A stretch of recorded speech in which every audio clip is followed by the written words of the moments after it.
Chapter 4 factorisation one short video. Factorisation super division. Factorisation क्या होता है, सबसे पहले ये समझते हैं। Method of process of finding two or more factor. हम लोग जब दो से ज़्यादा फैक्टर खोजते हैं उसको फैक्टराइजेशन कहते हैं। In this chapter this is a part of factorisation when we detain product into factor from example. हम लोग इसमें प्रोडक्ट को फैक्टराइजेशन के फॉर्म में लिखते हैं। फैक्टराइजेशन का फॉर्म गुणनखंड का फॉर्म होता है, यानी मल्टीप्लिकेशन वाला फॉर्म। जैसे ये 12 को हम ये 2 × 2 × 3 भी लिख सकते हैं। 2 × 2 4 और 4 × 3 12। फॉर एग्जांपल जैसे ये जो 12 है इसको हम लोग ऐसे प्राइम फैक्टर करके ये खोज सकते हैं कि इसका ये मल्टीप्लिकेशन कितना होगा। अब हम इसको वेरिएबल कांस्टेंट सबको ऐड करके एक टर्म में यूज़ करेंगे, लेकिन उससे पहले हम ये समझ लेते हैं वेरिएबल क्या होता है, कांस्टेंट क्या होता है, एक्सप्रेशन क्या होता है, मोनोमियल बाइनोमियल क्या होता है। तो सबसे पहले वेरिएबल XACMOFPLKM जो भी लेटर्स होते हैं मैथमेटिकल फॉर्म में अगर हम उसे लिख दें, जो भी लेटर्स होते हैं कोई सा भी लेटर ए से लेकर जेड तक स्मॉल में जिसका कोई फिक्स्ड वैल्यू नहीं होता है उसको हम वेरिएबल कहते हैं। कांस्टेंट जिसका फिक्स्ड वैल्यू होता है, मेरे पास 2 आइसक्रीम है, 5 केक है, ऐसे तो जितने नंबर्स होते हैं ये होते हैं फिक्स्ड वैल्यू, ये इन्फिनिटी तक होते हैं एंडलेसली।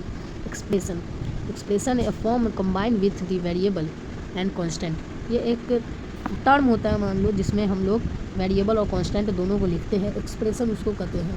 एक क्वेश्चन होता है उसमें, तो अब जैसे कि उसका एग्जांपल देख लो यहाँ पे 5x + 20 ऐसा टाइप का आपको क्वेश्चन भी अंदर मिलेगा इसको सॉल्व करने के लिए। जैसे ये 2n² + 3n etc। ओके, ये है मोनोमियल जिसका एक टर्म होता है, ठीक है। बाइनोमियल जिसके पास 2 टर्म्स होते हैं, ठीक है। टर्म्स तो आप जानते हो ना, जैसे ये एक टर्म है। आगे है टाइप्स फैक्टराइजेशन के, क्या क्या टाइप होते हैं। पहला टाइप है factorisation when a common monomial factor across each term. जैसे कि ये एक क्वेश्चन है जिसमें 5x + 20, इसमें आपको क्या कॉमन दिख रहे हैं, तो यहाँ पे ये 5 कॉमन दिख रहा है क्योंकि 20 में भी 5 होता है ना। 5 4 × 20 और 20 भी तो 5 के ही अंदर है ना। 5 तो 20 भी तो 5 से ही बना है, तो हमने 5 को कॉमन ले लिया। ये देखो 5x + 20, तो हमने इस 5x + 20 में से 5x को कॉमन लेना है, तो हमने क्या किया 5 को कॉमन ले लिया। ओके, फिर ब्रैकेट डाला, अंदर में x जो x बच गया उसको उतार दिया। x दोनों में अगर रहते तो हमने x को भी कॉमन लेना होता, लेकिन अभी x एक 5 में ही है तो हम सिर्फ 5 को कॉमन लेंगे क्योंकि इन दोनों में 5 है, लेकिन x दोनों में नहीं है इसीलिए हमने x को कॉमन नहीं लिया। x को अंदर डाला, अब हमें इसे ऐसे ऐसे मल्टीप्लाई करते रहना है। x को कॉमन डाल दिया, ठीक है। फिर 5 4 × 20 प्लस बीच में था तो बीच में प्लस डाल दिया, ब्रैकेट क्लोज कर दिया। यही था बस इसका आंसर। दूसरा टाइप है फैक्टराइजेशन का बिना बायनोमियल इज कॉमन। ये बहुत ही ज़्यादा आसान है, सबसे ज़्यादा आसान है। जैसे कि ये क्वेश्चन में देखते हैं यहाँ पे 2x - 3y है प्लस 2b और फिर ब्रैकेट के अंदर 2x - 3y। तो आपको सीधा सीधा क्वेश्चन ही देख के समझ में आ जाएगा कि इसको हमने दूसरे टाइप से बनेगा, यानी कि इसमें आपको ये दोनों कॉमन दिख रहे हैं। तो अब हमें इसे सॉल्व कैसे करना है, ये जो कॉमन 2 है इसको हमने एक ले लेना है, इसको कॉमन कर लेना है। ये 2 लिखे हुए इसको 1 ले लिया, ठीक है। ये इसको 1 ले लिया यहाँ पर, और ये जो बच गया है अब हमें इसको एक ब्रैकेट में ले लेना है। इसको आप आगे पीछे भी कर सकते हो, लेकिन यही है बस, इतना आसान है। जो तीसरा नंबर है वो है फैक्टराइजेशन बाय ग्रुपिंग मेथड। इसमें दोनों मेथड लगते हैं, ठीक है। जो 1 था 2 और जो 2 अभी हमने देखा है उसमें इसमें ये दोनों मेथड शामिल है, लेकिन पहले इसमें क्या करना है, पहले ग्रुपिंग करना है। ग्रुपिंग क्या होता है अभी ये समझते हैं। जैसे कि ऐसा कोई क्वेश्चन दिया हुआ है तो हमने पहले जो कॉमन है उसको एक साथ लिख देना है, उसके बाद बाकी को अलग लिख देना है। तो आप कहोगे कि इसको और इसको पहले कॉमन ले लेंगे, फिर इसको ले लेंगे, फिर इसको ले लेंगे, तो नहीं, ऐसे नहीं होएगा। यहाँ पे ये a² है, हमने इसको AB के साथ ही कॉमन लेना पड़ेगा, AC के साथ नहीं, क्योंकि ये इससे पहले आ रहा है। ये देखो ये इससे पहले आ रहा है, ये इससे नज़दीक है, जो नज़दीक है ये उसी के साथ कॉमन होएगा। और इसका भी फर्स्ट लेटर में A है, इसका भी फर्स्ट लेटर में A है, लेकिन ये पहले आ रहा है इसलिए हमें इसको इसी के साथ कॉमन लेना पड़ेगा। ये ले लिया, ठीक है। और फिर बच गया ये BC और AC, ठीक है। तो अब हम इन दोनों को एक साथ कॉमन ले लेंगे। इन दोनों में क्या ऐसा है जो कॉमन दिख रहा है, तो यहाँ पे ये A है कॉमन और यहाँ पे ये C कॉमन है। तो इधर पहले A को बाहर निकाला और इधर ये C को भी बाहर निकालेंगे। पहले ये इतना आपको कंप्लीट करना पड़ेगा। A बाहर निकाल दिया, ब्रैकेट में अंदर में जो बच गए उसको डालेंगे। ये A स्क्वायर, ये A का स्क्वायर था, एक A को बाहर ले लिया तो बचा एक A, उसको अंदर डाल दिया प्लस यहाँ पे ये A अंदर है ही। अब ये A हम नहीं डाल सकते, अब हमें ये सिर्फ B डालना होगा, ठीक है। प्लस का प्लस डाल दिया और फिर इन दोनों में हमने C कॉमन देखा था तो C को ले लिया, ठीक है। और फिर अंदर में यहाँ पे B और A हमें कॉमन दिख रहे हैं। अभी मैं A और B भी ले सकता हूँ, B और A भी ले सकता हूँ, बात कॉमन है। तो भी मैंने यहाँ पे इसको अच्छे से लिख दिया, A को इधर ले लिया, B को इधर ले लिया, बात बराबर ही है। अब ये देख सकते हो कि आपको ये वाला मेथड आपको दिख रहा है, सेकेंड वाला मेथड है ना। यहाँ पे ये पहले हमने ग्रुपिंग किया थर्ड मेथड से, तो ये थर्ड टाइप फैक्टराइजेशन से है ना। उसके बाद हमने यहाँ से ये जो कॉमन लिया एक मोनोमियल, ये कौन सा वाला मेथड था, ये फर्स्ट मेथड था। और अभी हम ये देख रहे हैं कि यहाँ पे ये बायनोमियल कॉमन दिख रहे हैं, तो ये कौन सा मेथड हम लगाएंगे, यहाँ पे हम सेकंड वाला मेथड लगाएंगे। फिर क्या करेंगे, इन दोनों को कॉमन ले लेंगे फिर ये ए सी को कॉमन ले लेंगे, ठीक है। टाइप्स ऑफ फैक्टराइजेशन में ये चौथा टाइप्स है। इसमें factorisation when given expression is difference of two square. ये थोड़ा इंपॉर्टेंट है और थोड़ा सा मुश्किल है।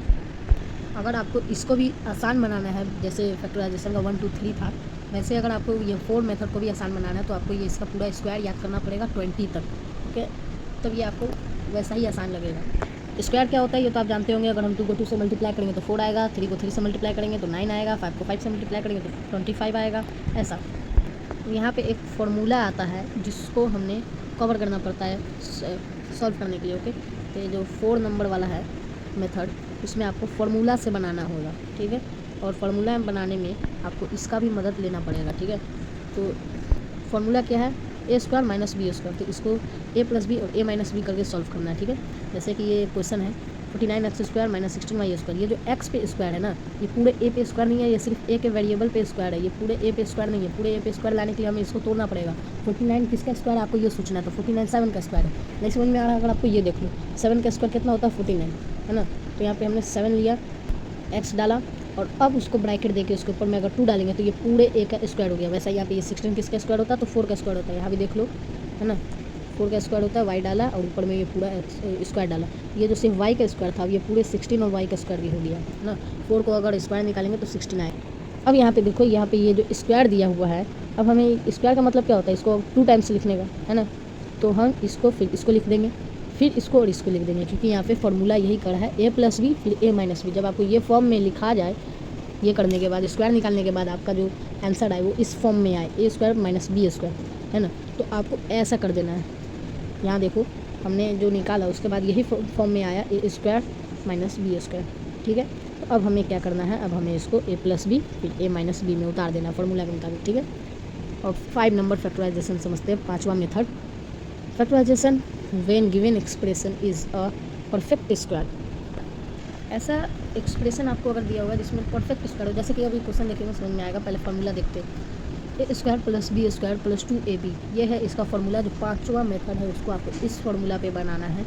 यही फार्मूला है, देख लो, a square plus b square plus 2ab। ये 2ab को आप पहले ले सकते हो और प्लस बी स्क्वायर को आप इधर भी ले सकते हो, कोई दिक्कत इसमें नहीं होगा। Is equals to a plus b का होल स्क्वायर। ये देखो ऊपर वाला क्या था, a square minus b square, ये अलग है ना, डिफरेंट है, ए प्लस बी का होल स्क्वायर है, ठीक है। और ए माइनस बी का अगर होल स्क्वायर रहेगा तो यहाँ पे जाना ए स्क्वायर प्लस, माइनस यहाँ नहीं करना है, यहाँ प्लस ही रहेगा, प्लस बी स्क्वायर माइनस, अब यहाँ डालना है, यहाँ जो प्लस है इसको माइनस करना है, माइनस 2ab। ये क्या होगा, किसका फॉर्मूला होगा, ए माइनस बी का होल स्क्वायर। जब आपका क्वेश्चन इस फॉर्म पे आ जाए तब आपको इसको ऐसे उतार देना। लेकिन इस फॉर्म पे कैसे लाना है, ये देखो, x square plus 10x plus 25, ये एक क्वेश्चन है, ठीक है। ये एक्स स्क्वायर है प्लस 5 का स्क्वायर है, और ये देखो ये जो 25 है ना, इसका हमने स्क्वायर निकाल दिया। आप इसको यहाँ पे लाओ, क्योंकि ये जो 10 है इसका कोई 10 किसी के स्क्वायर में आता है, आप ही देख लो, 10 तो किसी के स्क्वायर में नहीं आ रहा है। 10 का स्क्वायर 100 होता है, लेकिन 10 किसी का भी स्क्वायर नहीं है, तो हमें इसका स्क्वायर ढूंढना है, ये इधर वाले का। तो ये जो 25 है इसका स्क्वायर क्या होगा, 25 का स्क्वायर 5 स्क्वायर होगा, है ना। 5 का स्क्वायर कितना होता है, 25 होता है। तो हमने यहाँ पे ये 5 का स्क्वायर डाला प्लस ये 10 जो है। अब हमें इसको क्या करना है, 2ab बनाना है। देखो 2 इंटू 2 क्या है हमारा, 2 डाल दिया फार्मूला के हिसाब से। ये 2 आप सोचो कहाँ से आया, तो फिर ये 2 कहीं से नहीं आया, ये 2 फार्मूला से आया है। 2a क्या है हमारा, ए है x डाला इंटू 5 डाला, स्क्वायर नहीं डालना, ठीक है। अब ये जो हमारा एक्स स्क्वायर प्लस 5 स्क्वायर है, इसको हमने एक ब्रैकेट में डालकर ऊपर में स्क्वायर डाल दिया, क्योंकि अब ये दोनों का ये स्क्वायर है, इसको साथ में लेके स्क्वायर डाल देंगे और इसको स्किप कर दो, क्योंकि इसका कोई मतलब ही नहीं बनता। और अगर आप सोचोगे कि ये 10 कहाँ चला गया, 10 का हमने ये तो निकाला 2 इंटू 5 10 होता है, लेकिन अब ये 10 गया कहाँ, आगे ये जो हमने कट मार दिया, इसको क्यों मारा मैं बता रहा हूँ। आप इसको या तो ऐसे लिख दो या फिर आप इसको 2 बार लिख दो, तभी भी ये यही आएगा स्क्वायर, ठीक है। अब हमने जो 2 बार लिखा है इसमें भी आप देख सकते हो, ये जो 5 है ये और ये 5 दोनों ऐड होकर क्या हो जाएगा, 10 हो जाएगा। 5 प्लस 5 हो जाएगा 10, ठीक है। और 5 इंटू 5 हो जाएगा 25, ये वाला, ठीक है, प्लस करने पर और मल्टीप्लाई करने पर। और ये कौन सा टाइप का क्वेश्चन है, तो ये है a square plus b square minus 2ab type का, ठीक है। तो इसमें क्या करना है, इसमें आपको ऐसे करना है कि ये ए स्क्वायर तो है, अब हमें बी स्क्वायर बनाना है। तो ये 20 तो किसी का स्क्वायर होता नहीं है, 100 होता है 10 का स्क्वायर, तो 10 का स्क्वायर डाल दिया माइनस, ये माइनस डाला क्योंकि आप तो जानते ही हो फार्मूला में a square plus b square minus 2ab होता है, तो माइनस डाला 2 डाला, इंटू में ए क्या है एक्स डाल दिया, स्क्वायर नहीं डालना है एक्स का, इंटू में 10 डाला क्योंकि 10 भी है, और 10 को 2 से मल्टीप्लाई करेंगे तो कितना आ जाएगा भाई, 20 आ जाएगा। अब क्या करना है हमें, अब यहाँ से ये एक्स कॉमन ले लेना है, और 10 कॉमन ले लेना है, फिर x कॉमन ले लेना है। लेकिन ये माइनस वाले फार्मूला पे बनेगा, इसीलिए यहाँ पे प्लस नहीं, ये दोनों माइनस होंगे, ये गलती से हो गया होगा। फार्मूला a माइनस बी का होल स्क्वायर, इसको हम लोग 2 बार भी लिख सकते हैं, x माइनस 10 करके। ये 6th मेथड, ये मोस्ट इंपॉर्टेंट वाला मेथड है, ये बहुत हार्ड है, इसको आपको गौर से समझना होगा। अभी तक जितने भी मेथड आए उसमें आपको डिफरेंस पता चल रहा होगा कि भाई इसमें ये चीज़ आ गया, ये चीज़ आ गया, तो इसका ये डिफरेंस हो गया। अब हम ये समझ सकते हैं कि ये सेकंड मेथड में, 3 मेथड में, 4 मेथड में क्या डिफरेंस है, कैसे हमें ये समझ में आ जाता है कि इसको किस वाले फार्मूला से बनाना है। लेकिन इसमें आपको समझने के लिए बहुत प्रैक्टिस की ज़रूरत पड़ेगी। ये है फैक्टराइजेशन ऑफ क्वाड्रिलेटरल ट्राइनोमियल। तो इसके ना 2 टाइप्स होते हैं, ठीक है। एक होता है जिसमें नंबर ना हो और एक होता है जिसमें नंबर हो, नंबर के साथ वाला क्वेश्चन, ठीक है। फार्मूला इसका ये है x² plus px plus q। यहाँ पे ये px ये q ये सारे वेरिएबल है, यहाँ पे इसके बदले नंबर आएगा। बस x² जो है यहाँ पे कोई नंबर नहीं आएगा, ये p जो है यहाँ पे नंबर आएगा, ये x रहेगा नंबर के बगल में, प्लस ये q के यहाँ पे भी नंबर आएगा, ठीक है। ओके, फैक्टराइज 1, ये क्वेश्चन नंबर 1 है। x² प्लस 8x प्लस 15, ठीक है। यहाँ पे आपको कोई ऐसा नंबर ढूंढना है। अब मैं आपको इसको समझाता हूँ। यहाँ पर आपको कोई ऐसे इसको 2 भागों में बांटना है, ये बीच वाले को, मिडिल टर्म को क्या करना है, स्प्लिट करना होता है। ऐसे 2 भागों में 2 ऐसे डिवाइड करना है कि इसको मल्टीप्लाई करने पर क्या आ जाए, 15 आ जाए, और ऐड करने पर 8 आ जाए, ठीक है। ऐसे इसको, इस 8x को डिवाइड करना है ऐसे भागों में, ठीक है। तो अगर आपको इसको सीधा ब्रेन में आपको नहीं समझ में आ रहा है तो आप इसको प्राइम फैक्टराइज कीजिए। ये 15 वाला जो है ना उसको उतारिए और इसको उससे किसे और 15 को आपको प्राइम फैक्टराइज करना है, सबसे छोटे वाले से, सबसे हाईएस्ट वाले से नहीं, सबसे छोटे वाले से। तो आप 15 को 3 के टेबल से आप मल्टीप्लाई करिए, 3 5 जा 15, और फिर 5 को 3 से मल्टीप्लाई कर दीजिए तो कितना आ जाएगा, 15 आ जाएगा। और ऐड करेंगे अगर 3 5 को तो 8 आ जाएगा। तो यही है हमारा आंसर, 3 और 5, है ना। Then the pair is equal to common.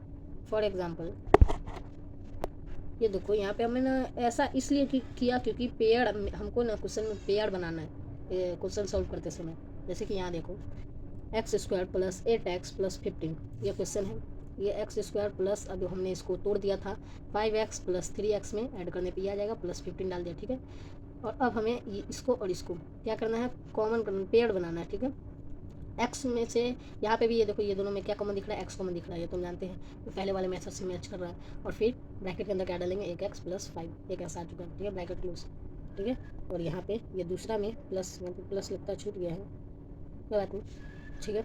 तो यहाँ पे इन दोनों में आपको कॉमन क्या दिख रहा है, 3 कॉमन होगा, 3 कॉमन होगा क्योंकि यहाँ पे 15 है, 15 में भी 3 आता है। x दोनों में नहीं है, क्या कॉमन दिखेगा, 3। एक ट्रिक है, वो ट्रिक से आपको मैं समझाता हूँ, ट्रिक इज पुटिंग सेम। अगर जैसे कि हमने यहाँ पे x प्लस 5 लिया था, तो यहाँ पर भी आप आँख बंद करके सीधा ब्रैकेट के अंदर x प्लस 5 लिख दो, बचेगा क्या, बचेगा 3, तो 3 लिख देने का, बस बात खत्म। इतना आसान है। ये 15 है ना, यहाँ पे हमने 3 को कितना से मल्टीप्लाई करा, 5 से मल्टीप्लाई करा तो 15 आएगा। अपनी फर्स्ट करके इसको चेक कर सकते हो, मल्टीप्लीकेशन एक बार इसी को कहते हैं।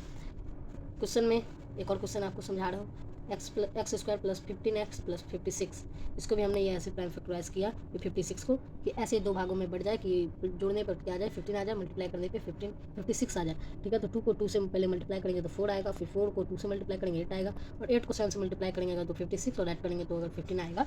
तो हमने यही को कॉमन लेना है, यही को समझ के, ठीक है। x² प्लस यहाँ पे ये 7x प्लस 8x लिया कि जोड़ने पर 15 आए, प्लस 56 डाला, ठीक है। एक x को कॉमन लिया, x को अंदर डाला, प्लस 7 डाला, ठीक है। एक x ले लिया, ब्रैकेट क्लोज किया, प्लस 8x, इन दोनों में से 8 ही कॉमन आएगा, और क्योंकि मैंने बताया इसको सीधा डायरेक्ट यहाँ पे डाल के 8 को बाहर ले लिया, ठीक है। यही था सिर्फ इसका आंसर। और इन दोनों को क्या करना है, कॉमन ले लेना, फिर बाहर जो बचेगा उसको कॉमन ले लेना। ये एक और प्रोसेस आगे बढ़ जाता है। और अब हम आते हैं सबसे आखिरी पे, ये भी 6 ही का है, लेकिन इसमें क्या था कि नंबर नहीं था शुरू में, इसमें नंबर भी होएगा। जैसे कि यहाँ पे इसका ये फॉर्मूला होएगा, सेम है, बस यहाँ पे ये a ऐड हो गया है ना। ये फॉर्मूला बुक का है, लेकिन ये आप लोग समझने के लिए आप लोग इसी को मैंने यहाँ पे बस a डाल दिया है ना। देख लो, a x², वही फार्मूला है px प्लस q। यहाँ पे ये एक नंबर ऐड हो गया है। क्वेश्चन क्या है, 2x² प्लस 9x प्लस 10। चलिए इसको क्वेश्चन से समझते हैं। Number is add so we can't split middle term. अब हम इस बीच वाले को 2 भागों में नहीं बांट सकते, जैसे बांटते थे ना कि मल्टीप्लाई करने पे ये आ जाए और ऐड करने पे ये खुद आ जाए। अब वैसा हमें नहीं करना। क्या करना, हमें इन दोनों को क्या करना है, we multiply first and last term, इन दोनों को मल्टीप्लाई करना है, ठीक है। तो क्या आ जाएगा, 20 का अब हम प्राइम फैक्टराइज करेंगे, या फिर आपको आ रहा है दिमाग में, आपका मैथ्स स्मूथ है आपको ये करने का कोई जरूरत नहीं पड़ेगा, आपको सर्च करने का जरूरत नहीं पड़ेगा। आपको ये सीधा मालूम चल जाएगा कि 5 को 4 से मल्टीप्लाई करेंगे तो 20 आएगा, 5 को 4 से ऐड करेंगे तो 9 आएगा। तो यही होएगा, ये आपको दिमाग में आ जाएगा। 5 और 4 ही नंबर होएगा जो हमें चाहिए होगा, रिक्वायर्ड नंबर यही हो सकता है, ठीक है। तो अब हमें इसको क्या करना, सॉल्व करना है। ऐसे करेंगे, ये जो 2 हमने नंबर लिया इसको डालेंगे, प्लस 10 डालेंगे, सेम टू सेम वैसे करना है। x को कॉमन लिया, जैसे जो बच गया उसको अंदर डाल दिया, फिर प्लस इसमें से भी ये 2 को कॉमन लिया, इसलिए डाला क्योंकि यहाँ पे ये 2 है, 2 से 2 मल्टीप्लाई होगा तो 4 आ जाएगा, 4x और प्लस 2 को यहाँ पे 5 से मल्टीप्लाई करेंगे तो 18 आ जाएगा। इन दोनों में से ये कॉमन ले लेंगे, फिर ये बाहर वाले को कॉमन ले लेंगे। यहाँ पे ये कॉमन लिया, ठीक है, फिर ये कॉमन लिया। फिर एक और क्वेश्चन देखते हैं, जैसे कि ये क्वेश्चन है, यहाँ पे ये क्वेश्चन लिख लिए हम लोग, ठीक है। और अब आपको क्या करना है, इसमें क्या था ना कि यहाँ पे सिर्फ ये x कॉमन आता था, वेरिएबल कॉमन आता था। अब यहाँ पे ये कांस्टेंट भी कॉमन आएगा इस वाले एग्जांपल में, जैसे कि ये हम लोग डाल दिया। फिर अब हम पहले इसको और इसको मल्टीप्लाई करेंगे तो क्या आ जाएगा, ये आ जाएगा 18 और 18 माइनस 18 आएगा क्योंकि यहाँ पे ये -3 है। और यहाँ पे 9x माइनस 2x करने पर क्या आ जाएगा, 18 आ जाएगा, ठीक है, -18 आ जाएगा। वैसे यहाँ पे हमने इसको उतार दिया -3 डाल के। फिर यहाँ पे क्या करना हमें इसको कॉमन लेना है कि क्या कॉमन हो सकता है। 3x कॉमन हुआ, अंदर में जो बच गया उसको डाल दिया। फिर यहाँ पे इसका काम तो हो गया, अब इसका काम बाकी है। तो 2 और यहाँ पे 3 है तो बचेगा क्या, 1। और फिर जो बच गया उसको अंदर डालेंगे और फिर जो अंदर वाले जो कॉमन मिले हैं, या फिर आप उतना दिमाग मत लगाओ, जो इधर है सीधा इधर डालो और इस दोनों में माइनस कर दो, ठीक है। और इसको कॉमन लिया, फिर बाहर वाले को कॉमन ले लिया, ठीक है।